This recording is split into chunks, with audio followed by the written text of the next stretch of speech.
Bíblias, no livro de Jó, nós vamos estar lendo o capítulo 1 todo, de 1 a 22. Repetindo, Jó, capítulo 1, de 1 até 22. Amados, nós vivemos dentro da história e, como consequência disto, estamos sujeitos às intempéries da vida, aos problemas que possam vir nos cercar. Não é porque somos servos do Senhor Jesus Cristo que um dia reconhecemos os nossos pecados e o reconhecemos como Senhor e Salvador de nossas vidas, que procuramos seguir os seus mandamentos, os seus ensinos, as suas orientações, que não vamos estar sujeitos a crises e sofrimento em nosso viver. O próprio Senhor Jesus, ele declarou lá no Evangelho de João, no versículo 33, no capítulo 16, no mundo tereis aflições, mas tende bom ânimo, eu venci o mundo. No mundo tereis aflições. Sendo assim, aflições vamos ter, por crises vamos passar, tormentas virão contra nós. Porém, como cristãos, como reagir diante destes problemas? Como reagir diante das situações difíceis em que muitas vezes nos questionamos: por que, Senhor? Qual o propósito do Senhor? Jó foi um homem temente a Deus. E sua história narrada nas Sagradas Escrituras faz-nos entender o propósito de Deus e nos orienta como reagir. Leiamos a palavra do Senhor.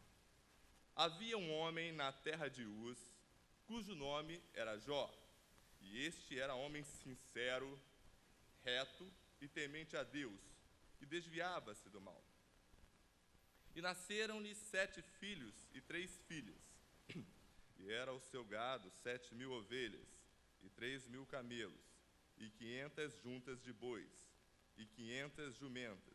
Era também muitíssima gente ao seu serviço, de maneira que este homem era maior do que todos os do Oriente. Iam seus filhos e faziam banquetes em casa de cada um no seu dia, e enviavam e convidavam as suas 3 irmãs a comerem e beberem com eles. Sucedeu, pois, que, tendo decorrido o turno de dias de seus banquetes, enviava a Jó e os santificava, e se levantava de madrugada, e oferecia holocausto segundo o número de todos eles, porque dizia Jó: porventura pecaram meus filhos e blasfemaram de Deus no seu coração. Assim o fazia Jó continuamente. E vindo um dia em que os filhos de Deus vieram apresentar-se perante o Senhor, veio também Satanás entre eles. Então o Senhor disse a Satanás: de onde vens? E Satanás respondeu ao Senhor e disse: de rodear a terra e passear por ela. E disse o Senhor a Satanás: observaste tu, meu servo Jó, porque ninguém há na terra semelhante a ele, homem sincero e reto, temente a Deus e desviando-se do mal. Então respondeu Satanás ao Senhor e disse: porventura teme Jó a debalde, ou seja, em vão? Porventura não cercaste tu de bens a ele, a sua casa, e a tudo quanto tem? A obra de suas mãos abençoaste, e o seu gado está aumentando na terra. Mas estende a tua mão e toca-lhe em tudo quanto tem, e verás se não blasfema de ti na tua face. E disse o Senhor a Satanás: eis que tudo quanto tem está na tua mão, somente contra ele não estendas a tua mão. E Satanás saiu da presença do Senhor. E sucedeu um dia em que seus filhos e suas filhas comiam e bebiam vinho na casa de seu irmão primogênito, que veio uma mensagem a Jó e lhe disse: os bois lavravam e as jumentas pasciam junto a eles.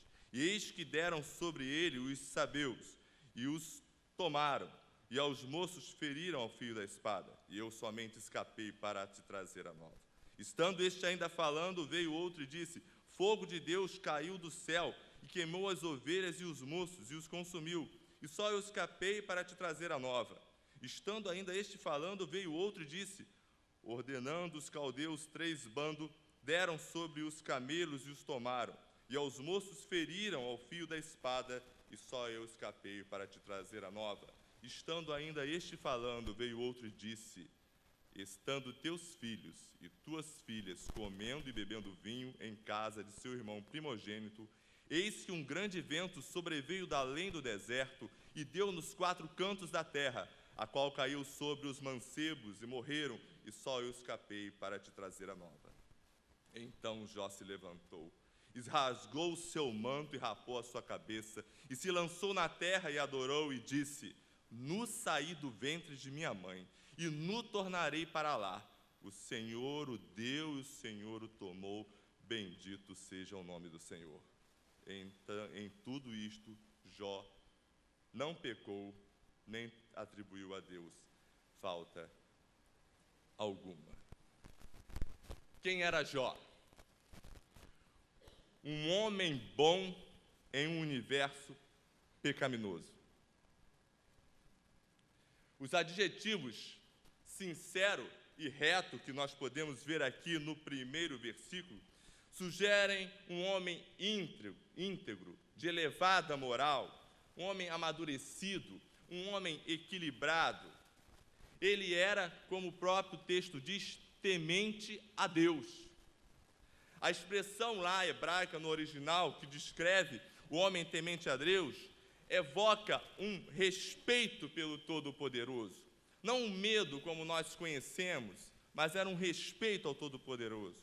O patriarca, ele temia a Deus não porque tivesse medo dele, temia-o porque nele encontrava a verdadeira felicidade. Era uma reverência ao Senhor.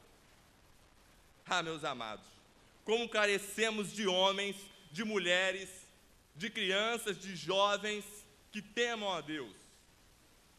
Não basta sermos cristãos. Deus exige que lhe sejamos tementes em todas as circunstâncias, em todas as situações, inclusive nas adversidades, nos momentos difíceis pelos quais passamos. E ele também, o texto diz, que ele desviava-se do mal. E o vocábulo lá utilizado para desviar-se do mal descreve o ato de desviar-se, traz a ideia literal mesmo, de retirar-se, de afastar-se de tudo quanto possa induzir a iniquidade. Ora, meus queridos, essa vem a primeira lição para nós. Precisamos, como servos de Deus, realmente nos afastar daquilo que tudo que possa levar à iniquidade, que possa nos levar a desagradar ao Senhor.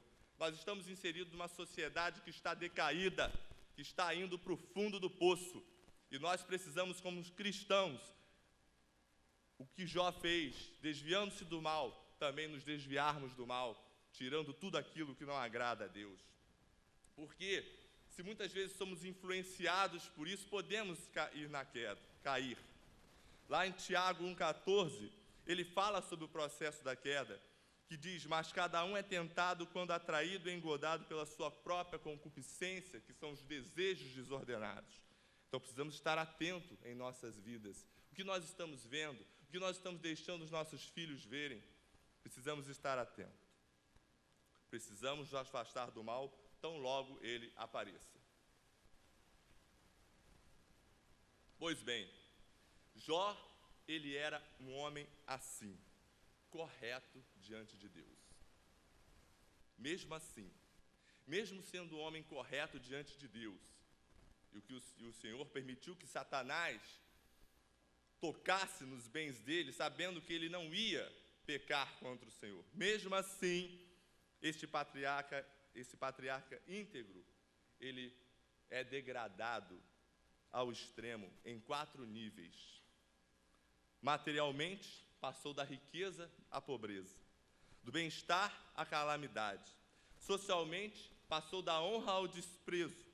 Fisicamente, da saúde à doença, nós vemos isso ao longo do livro de Jó.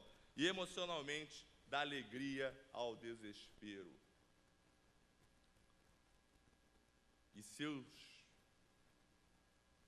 sofrimentos o levam a questionar até mesmo o dia do seu nascimento.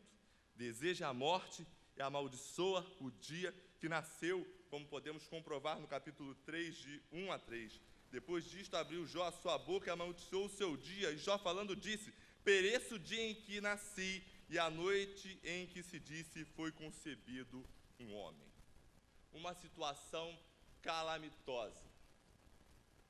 Perde os bens, perde a saúde, perde a família. E a própria mulher que deveria apoiá-lo sugere que amaldiçoe a Deus e morra, como está no capítulo 2, versículo 9. Então sua mulher disse: ainda retens a tua sinceridade?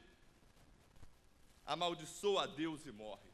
A pessoa que deveria realmente ali o confortar, fala isso para ele. Que situação a de Jó. E o restante do livro narra que amigos vieram ao seu encontro e depois de um longo silêncio, acusaram-no do princípio ao fim. O que deveria ser um momento de conforto para Jó, tornou-se uma grande discussão com acusações morais e espirituais contra Jó. Vejam a situação de Jó. Mas em determinado momento, quando parece que ali há um impasse, se levanta um moço e contesta tanto os 3 amigos acusadores e ao próprio Jó. Este é Eliú, que ao invés de ficar acusando e duvidando da integridade de Jó, perdendo-se em especulações tolas, vai ao ponto específico do sofrimento humano, do motivo do sofrimento humano. No capítulo 34 do próprio livro de Jó, versículo 33, em sua primeira parte, nós lemos Eliú falando: Pai meu, provado seja Jó até o fim. Provado seja Jó até o fim. O vocábulo ali utilizado como provar traz a ideia de refinar como ouro, fundir como metal. Sendo assim, Jó deveria, como o mais precioso dos metais, ser intensamente provado, até que todas as impurezas e imperfeições lhe fossem tiradas. Observem que Jó roga a Deus que a provação deveria perdurar enquanto fosse necessária. Seja provado, seja Jó até o fim. Assim, vemos que um dos propósitos do sofrimento humano é refiná-lo, purificá-lo, tirando do homem aquilo que não agrada a Deus. Como isso ocorre? Como isso se cumpre?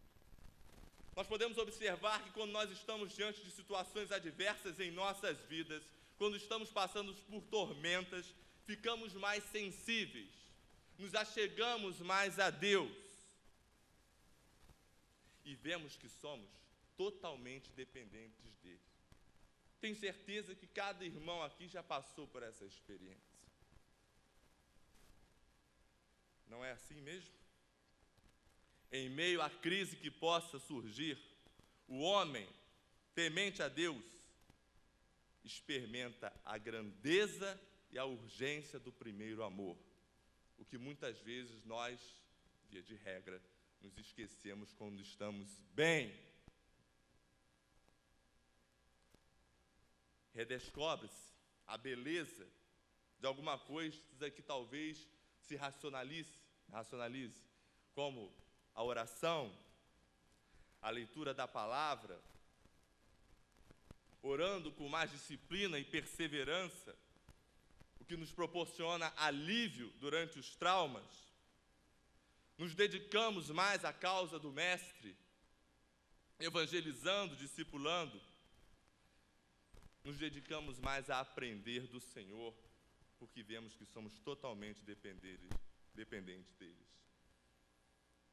E assim, podemos soltar a voz a exemplo do salmista, lá em Salmo 119, 71.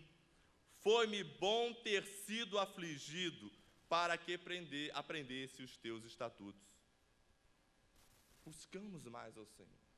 Jó estava sendo ali refinado. E é preciso que nós também entendamos, quando passamos por sofrimento, o que nós estamos fazendo? Será que estamos fazendo algo que não agrada ao Senhor? O que há de impureza realmente no nosso ser?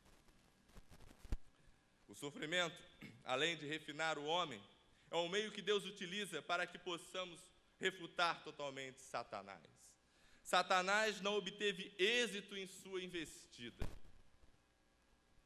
E se estamos diante de sofrimentos, é o momento que Deus nos dá para refutarmos, tivermos a mesma postura de Jó, não nos lamentando, mas sabendo que o Senhor tem um propósito. O servo de Deus permanece fiel em qualquer circunstância. Nós vemos no versículo 22 do capítulo 1 que Jó não pecou com os seus lábios.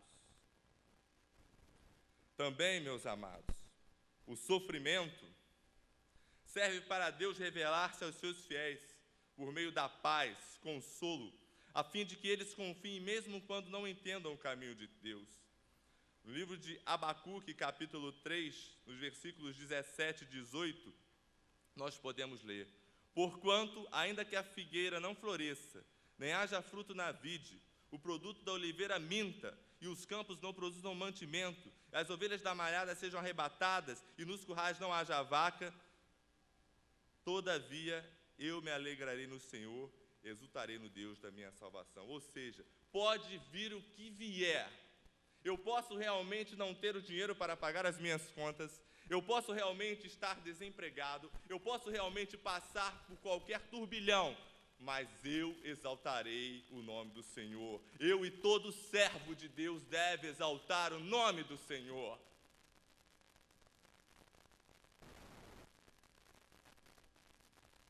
E também, por meio do sofrimento, o Senhor se revela em profundidade ao seu povo.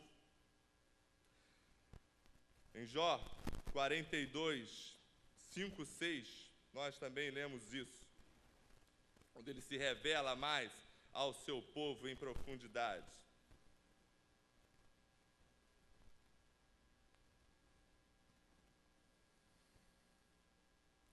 Com o ouvir dos meus ouvidos, ouvia, Jó falando, mas agora te veem os meus olhos, por isso me abomino e me arrependo no pó e na cinza. Ou seja, Jó só conhecia de palavras, mas diante de tudo aquilo que ele passou, agora ele vê, ele consegue ver. Ou seja, é a revelação mais profunda para que você conheça o Senhor.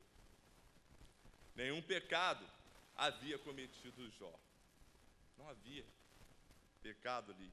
Ele era um homem íntegro, reto, temente a Deus. Aprouve a Deus submetê-lo ao crisol dos crisóis, a fim de que ele saísse uma prata mais refinada e um ouro mais purificado. Precisa o ourives, que no caso aqui é o Senhor, de alguma permissão especial para trabalhar nossa vida? Sem aquela aprovação, Jó nunca teria alcançado um conhecimento experimental de Deus tão profundo, tão perfeito. Como nós lemos aqui, se antes conhecia por ouvir, agora pode ele ver todas as suas obras. Deus mudou a situação de Jó. A história termina com ele recebendo o dobro do que tinha. A expressão final, velho e farto em dias, no último versículo do livro, era uma expressão clássica para designar uma vida realizada. O Senhor restituiu tudo a Jó.